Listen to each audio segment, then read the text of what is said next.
जब बिहार और तमिलनाडु के पुलिस ने मनीष कश्यप के हाथों में हथकड़ी डाल करके तमिलनाडु के मदुरई अदालत में पेश किया, तो वहां से एक बड़ी खबर निकल करके सामने आ गया। आप ये जानने का कोशिश कर रहे होंगे कि आखिर मनीष कश्यप को जब अदालत में पेश किया गया तो जज साहब ने क्या बड़ा फैसला सुनाया। वो फैसला क्या मनीष कश्यप के हक में गया या पुलिस वालों के हक में गया, तो आपको मैं बता दूं कि इस वक्त की सबसे बड़ी खबर मदुरई अदालत से निकल करके आ रही है, जहां पे मनीष कश्यप के हाथों में हथकड़ी डाल करके जब जज साहब के सामने पेश किया गया तो जज साहब ने कड़वी आवाज में पुलिस वालों को डांटते हुए कहा कि मनीष कश्यप की गिरफ्तारी गलत है। जज साहब ने कहा कि मनीष कश्यप को गिरफ्तार करने की जरूरत नहीं थी। अगर पुलिस वाले ने मनीष कश्यप को गिरफ्तार करके बिहार से सीधा उड़ान भर के तमिलनाडु को उसमें पेश कर दिया तो यह गलत तरीका, ऐसा नहीं करना चाहिए था। क्योंकि जज साहब ने कहा कि मेरे नजर में और अदालत के नजर में मनीष कश्यप ने इतना बड़ा कोई घोर अपराध नहीं किया है जिस वजह से उसके हाथों में हथकड़ी लगाने की जरूरत थी। और मनीष कश्यप पे कोई बड़ी फैसला सुनाने की तो बात छोड़िए, अदालत ने उल्टा पुलिस वालों को ही डांटते हुए नजर आया और अदालत ने साफ तौर पे कहा कि मनीष कश्यप की गिरफ्तारी गलत है, उसको गिरफ्तार नहीं करना चाहिए था। हाँ, अगर मनीष कश्यप इस तरीके का कोई काम किया है तो जरूरत ही मनीष कश्यप जैसे लड़कों को पुलिस वाले बुलाते, अपने ऑफिस में बिठाते और प्यार से समझाते कि आपको यह कार्य नहीं करना चाहिए था, अगर किया है तो गलत है, प्यार से समझा करके मनीष को सही रास्ता दिखाने की जरूरत थी। लेकिन मनीष कश्यप के लिए जैसे ही जज साहब ने इस बड़ी फैसला को सुनाया तो पुलिस वालों का मुंह तो लटक गया, लेकिन वही इकलौता मनीष कश्यप ऐसे उस कटघरे में खड़ा थे जिनके चेहरे पे थोड़ी सी मुस्कान आई, क्योंकि वह बार बार कह रहे थे कि मैंने कोई गलत काम नहीं किया है, मैंने फर्जी वीडियो को बढ़ावा नहीं दिया है, आप मेरे सोशल अकाउंट को तलाशना चाहे तो तलाश सकते हैं। और मदुरई कोर्ट में जज साहब ने जैसे यह फैसला सुनाया पुलिस वालों के भी होश उड़ गए। लेकिन मनीष कश्यप को चाहने वाले जितने भी उनके समर्थक थे जो उनके लिए सड़क जाम किए, बिहार बंद किए, उन लोगों के चेहरा पे मुस्कान आई और उनको थोड़ी सी राहत मिली। अब सबसे बड़ी बात यह है कि 4 तारीख को यानी कि 4 अप्रैल को मनीष कश्यप को बेतिया के कोर्ट में पेश करना है। इसके लिए मनीष कश्यप को 3 तारीख को ही तमिलनाडु से फिर वापस बिहार के उसी हवाई अड्डा पे लाना पड़ेगा जहां से उड़ान भर के उनको तमिलनाडु ले जाया गया था।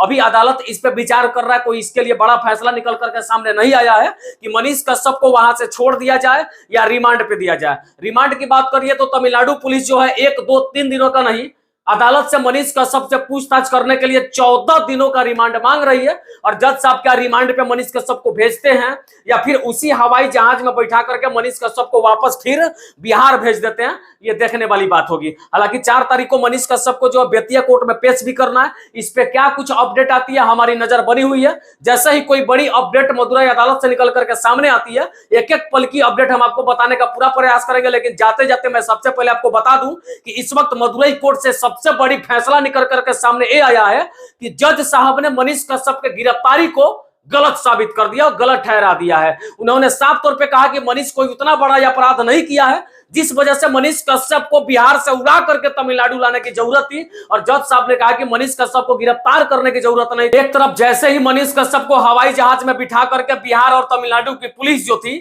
पटना हवाई अड्डा से तमिलनाडु के लिए उड़ान भरती है, वहीं दूसरी तरफ मनीष कश्यप के जो भाई हैं वो भाई साहब अपने कई सोशल अकाउंट्स पे आकर के रो रो करके अपना दर्द बयां कर रहे हैं। वही दूसरी तरफ मनीष कश्यप के मां का भी रो रो करके बुरा हाल है, कई वीडियो आप लोगों ने देखा होगा।